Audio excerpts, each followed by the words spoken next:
Dear Esther, the morning after I was washed ashore, salt in my ears, sand in my mouth, and the waves always at my ankles, I felt as though everything had conspired to this one last shipwreck. I remembered nothing but water, stones in my belly and my shoes, threatening to drag me under to where only the most listless of creatures swim.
When you were born, your mother told me, a hush fell over the delivery room.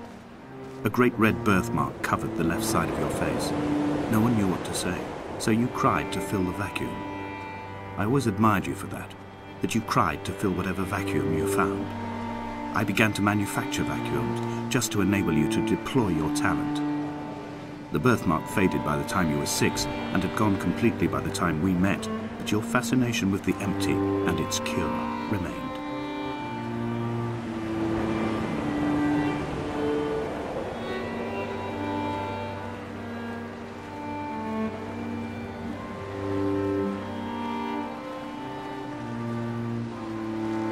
Dear Esther, I found myself to be as featureless as this ocean, as shallow and unoccupied as this bay, a listless wreck without identification.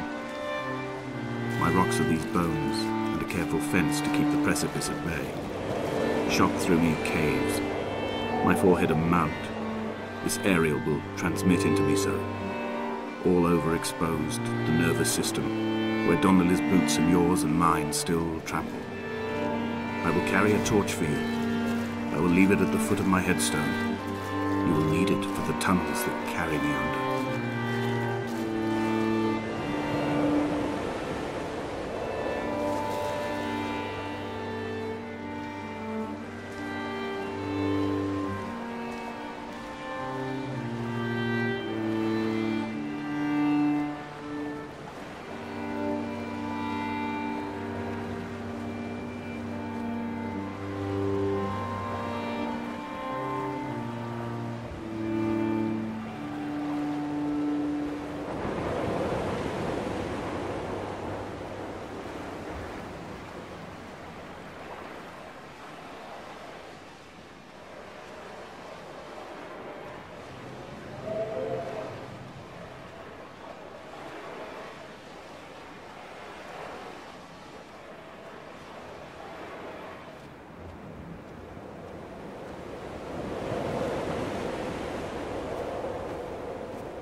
The mount is clearly the focal point of this landscape.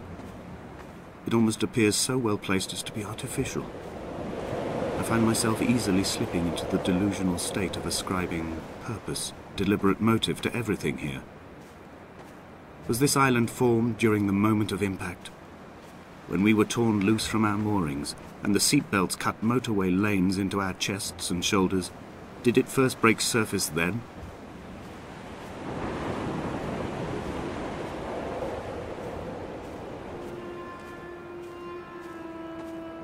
When someone had died or was dying, or was so ill they gave up what little hope they could sacrifice, they cut parallel lines into the cliff, exposing the white chalk beneath. You could see them from the mainland or the fishing boat, and know to send aid or impose a cordon of protection, and wait a generation until whatever pestilence stalked the cliff paths died along with its hosts. My lines are just for this, to keep any would-be rescuers at bay. The infection is not simply of the flesh.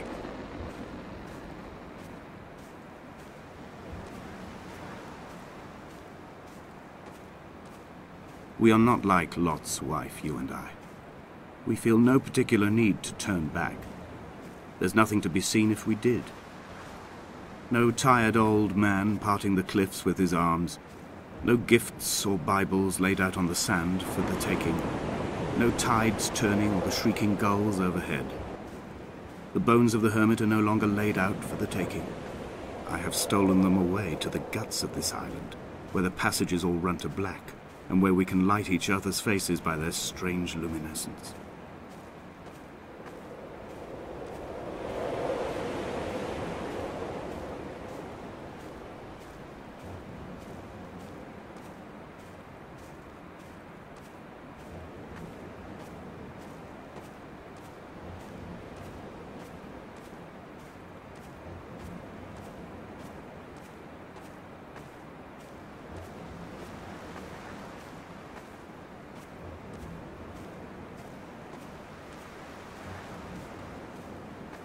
Dear Esther, I met Paul.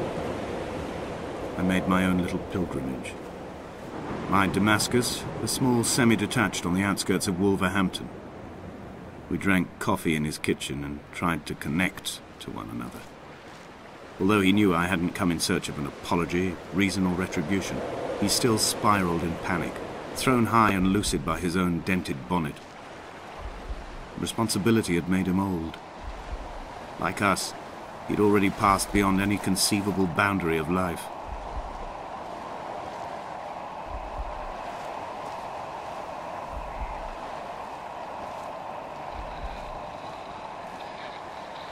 This hermit, this seer, this distant historian of bones and old bread, where did he vanish to?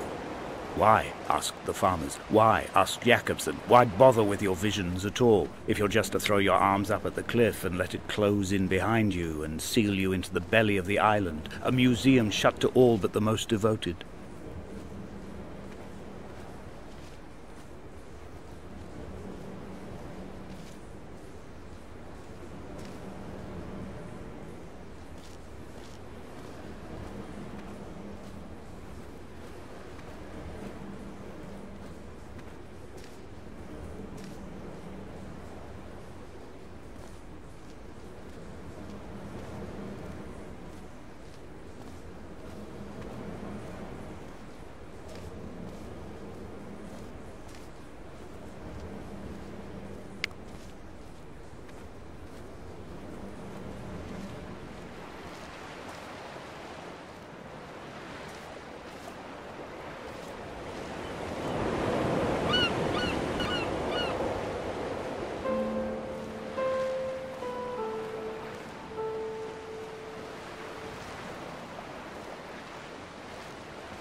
He still maintains he wasn't drunk, but tired. I can't make the judgment or the distinction anymore. I was drunk when I landed here, and tired too. I walked up the cliff path in near darkness and camped in the bay where the trawler lies beached. It was only at dawn that I saw the bothy and decided to make my temporary lodgings there. I was expecting just the aerial and a transmitter stashed in a weatherproof box somewhere on the mount. It had an air of uneasy permanence to it. Like all the other buildings here, erosion seems to have evaded it completely.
Dear Esther, I have now driven the stretch of the M5 between Exeter and Bristol over 21 times. But although I have all the reports and all the witnesses, and have cross-referenced them within a millimetre using my Ordnance Survey maps, I simply cannot find the location. You'd think there would be marks to serve as some evidence. It's somewhere between the turn-off for Sanford and the welcome brake services. But although I can always see it in my rear-view mirror, I have as yet been unable to pull ashore.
There must be a hole in the bottom of the boat.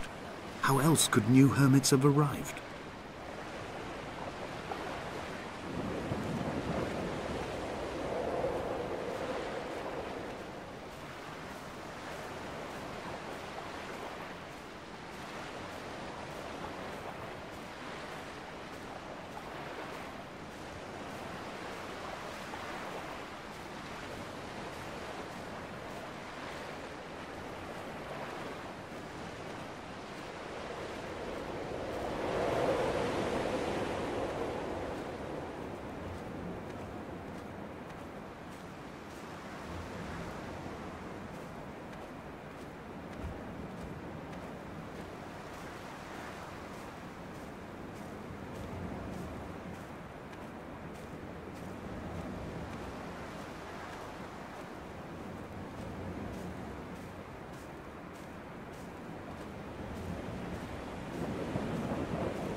All night the boy has kept me lucid.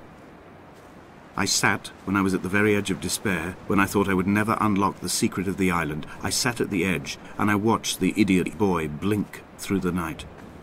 He is mute, and he is retarded, and he has no thought in his metal head but to blink each wave and each minute aside until the morning comes and renders him blind as well as deaf-mute. In many ways, we have much in common.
I had kidney stones, and you visited me in the hospital. After the operation, when I was still half submerged in anesthetic, your outline and your speech both blurred. Now my stones have grown into an island and made their escape, and you have been rendered opaque by the car of a drunk.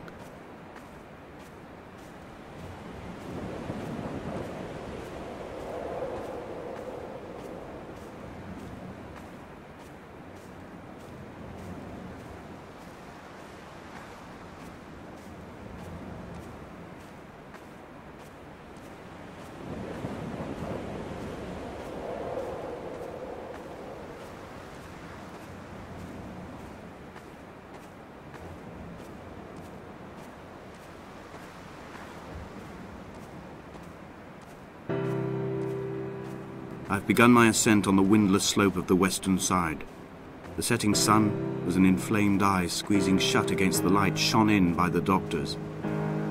My neck is aching through constantly craning my head up to track the light of the aerial. I must look downwards, follow the path under the island to a new beginning.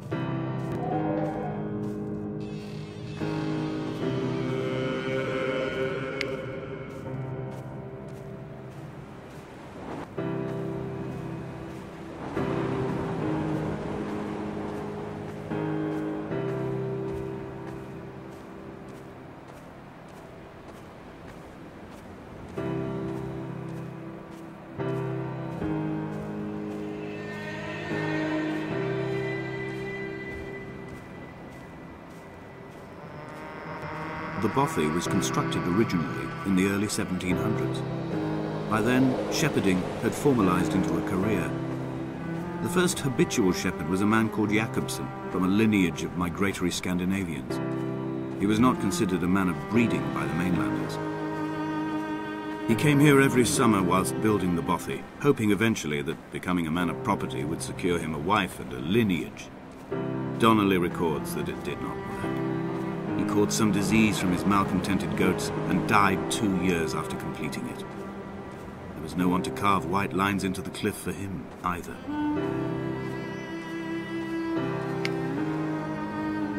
When the oil lamps ran out, I didn't pick up a torch, but used the moonlight to read by. When I've pulled the last shreds of sense from it, I will throw Donnelly's book from the cliffs and perhaps myself with it. Maybe it will wash back up through the caves and erupt from the spring when the rain comes, making its return to the hermit's cave. Perhaps it will be back on the table when I wake. I think I may have thrown it into the sea several times before.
Jakobsen's ribcage, they told Donnelly, was deformed, the result of some birth defect or perhaps a traumatic injury as a child.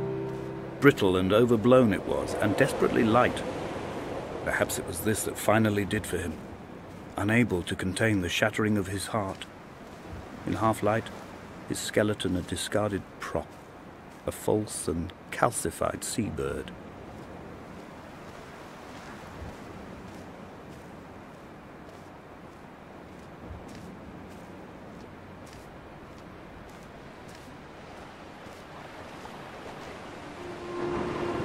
They found Jakobsen in early spring. The thaw had only just come. Even though he'd been dead nearly 7 months, his body had been frozen right down to the nerves and had not even begun to decompose. He'd struggled halfway down the cliff path, perhaps looking for some lost goat, or perhaps in a delirium, and expired, curled into a claw right under the winter moon. Even the animals shunned his corpse. The mainlanders thought to bring it home unlucky. Donnelly claims they dragged it to the caves to thaw out and rot, but he is proving an unreliable witness.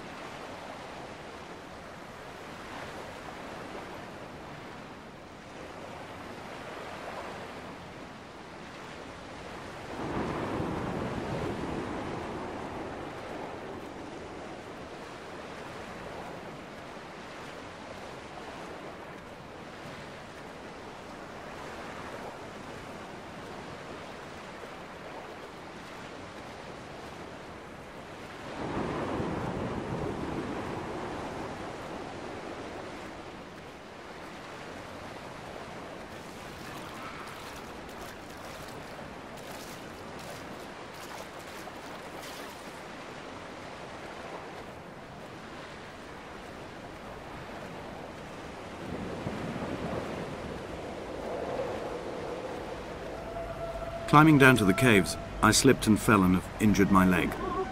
I think the femur is broken. It is clearly infected. The skin has turned a bright, tight pink, and the pain is crashing in on waves, winter tides against my shoreline, drowning out the ache of my stones. I struggled back to the bothy to rest, but it has become clear that there is only one way this is likely to end. The medical supplies I looted from the trawler have suddenly found their purpose. They will keep me lucid for my final ascent.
Did Jakobsen crawl this far? Can I identify the scratches his nails ruined into the rocks? Am I following him cell for cell, inch for inch? Why did he turn back on himself and not carry through to the ascent?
They'd stop the traffic back as far as the Sandford Junction and come up the hard shoulder like radio signals from another star.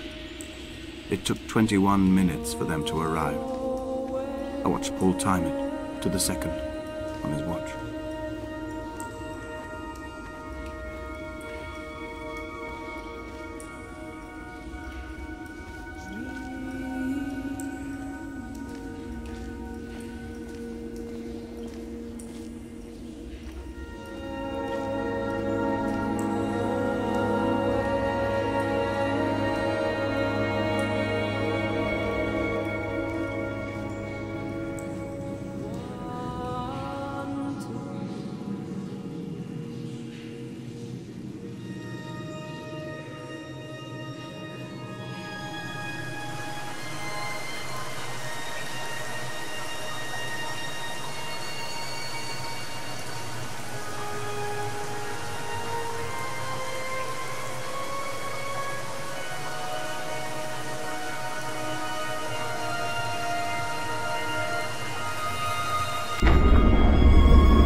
I am traveling through my own body, following the line of infection from the shattered femur towards the heart. I swallow fistfuls of painkillers to stay lucid. In my delirium, I see the twin lights of the moon and the Ariel shining to me through the rocks.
This is a drowned man's face, reflected in the moonlit waters. It can only be a dead shepherd who has come to drunk drive you home.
sat here and watched two jets carve parallel white lines into the sky.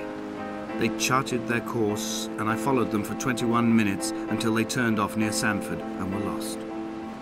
If I were a gull, I would abandon my nest and join them. I would starve my brain of oxygen and suffer delusions of transcendence. I would tear the bottom from my boat and sail across the motorways until I reached this island once again.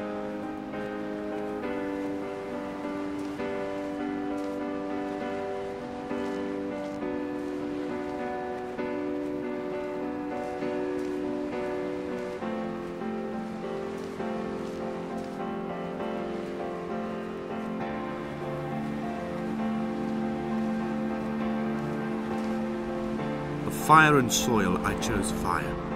It seemed the more contemporary of the options, the more sanitary. I could not bear the thought of the reassembly of such a ruin. Stitching arm to shoulder and femur to hip, charting a line of thread like traffic stilled on a motorway, making it all acceptable for tearful aunts and traumatized uncles flown in specially for the occasion. Reduce to ash, mix with water, make a phosphorescent paint for these rocks and ceiling.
There were chemical diagrams on the mug he gave me coffee in, sticky at the handle where his hands shook. He worked for a pharmaceutical company with an office based on the outskirts of Wolverhampton. He'd been travelling back from a sales conference in Exeter, forming a strategic vision for the peddling of antacid yogurt to the European market. You could trace the connections with your finger, join the dots, and whole new compounds would be summoned into activity.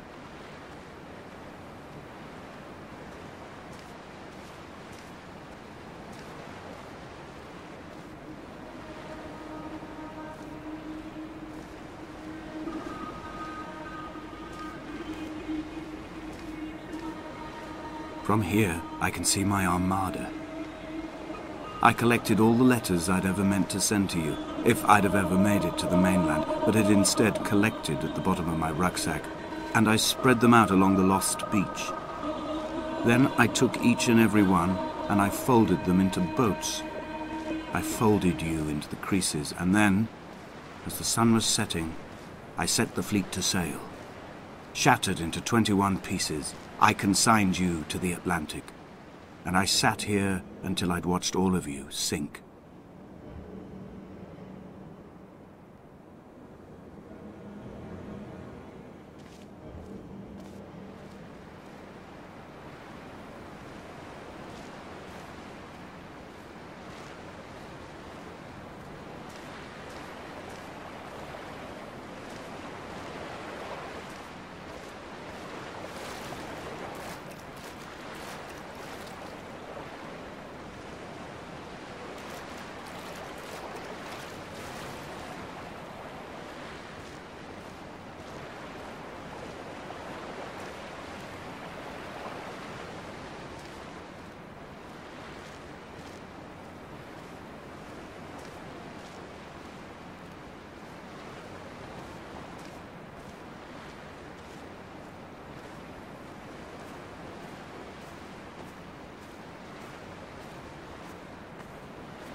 I will drag my leg behind me.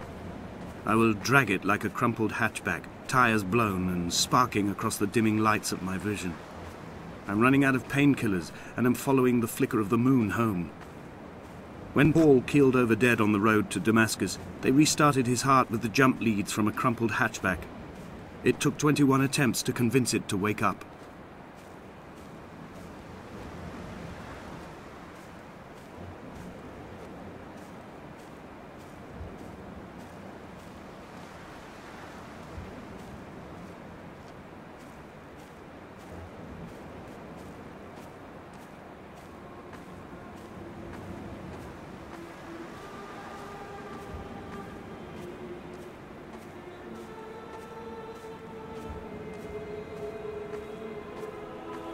I've begun my voyage in a paper boat without a bottom. I will fly to the moon in it. I've been folded along a crease in time, a weakness in the sheet of life. Now you've settled on the opposite side of the paper to me. I can see your traces in the ink that soaks through the fiber, the pulped vegetation. When we become waterlogged and the cage disintegrates, we will intermingle.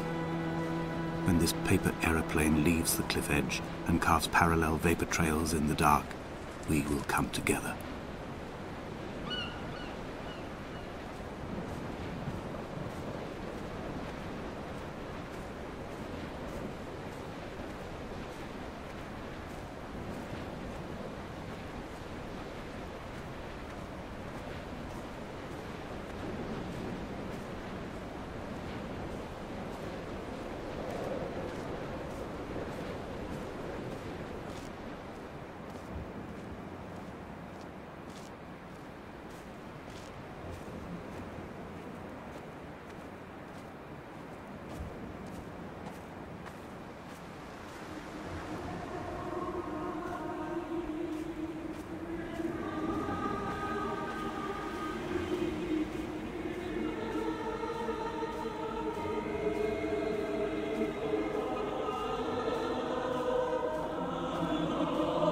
If only Donnelly had experienced this, he would have realized he was his own shoreline, as am I. Just as I am becoming this island, so he became his syphilis, retreating into the burning synapses, the stones, the infection.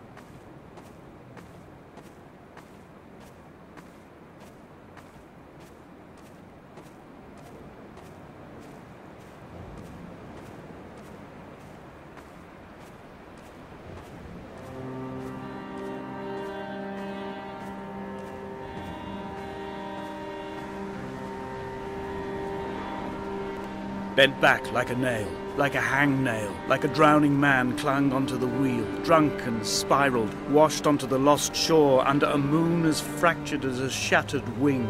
We cleave, we are flight and suspended, these wretched painkillers, this form inconstant.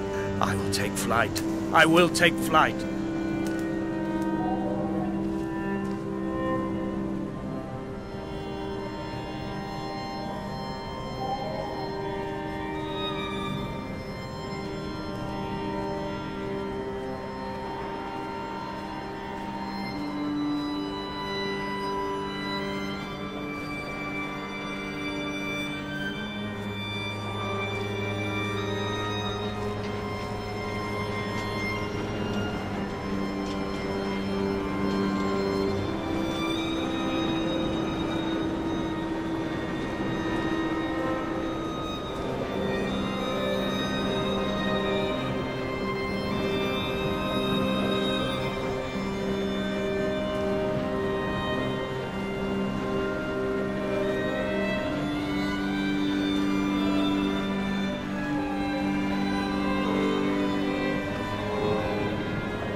A gull perched on a spent bonnet, sideways, whilst the sirens fell through the middle distance and the metal moaned in grief about us. I'm about this night in walking, old bread and gull bones, old Donnelly at the bar gripping his drink, old Esther walking with our children, old Paul as ever, old Paul. He shakes and he shivers and he turns off his lights alone.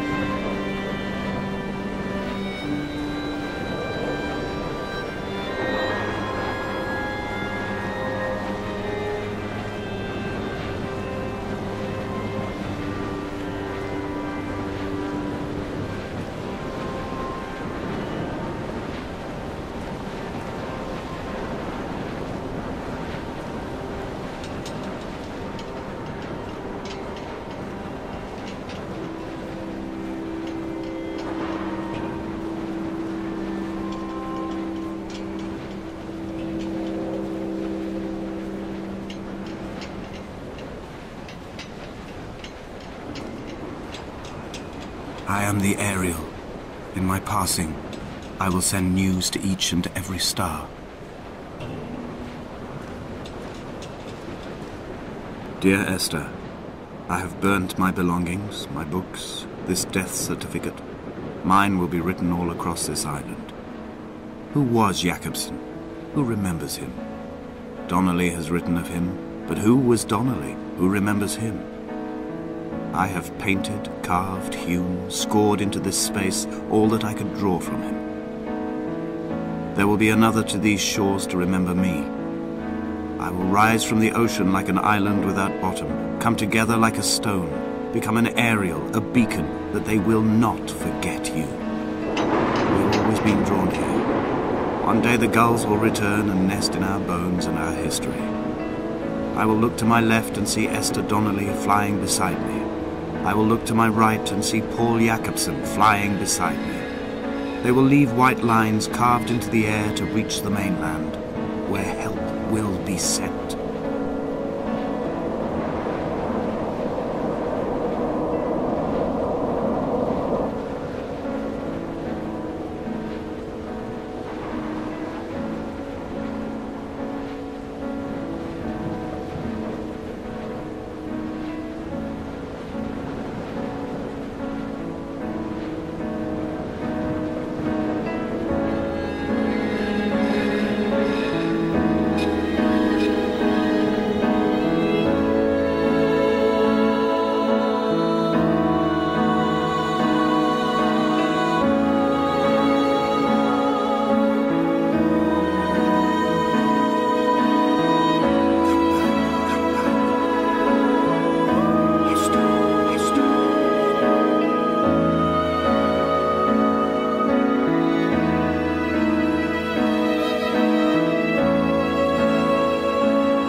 Come back.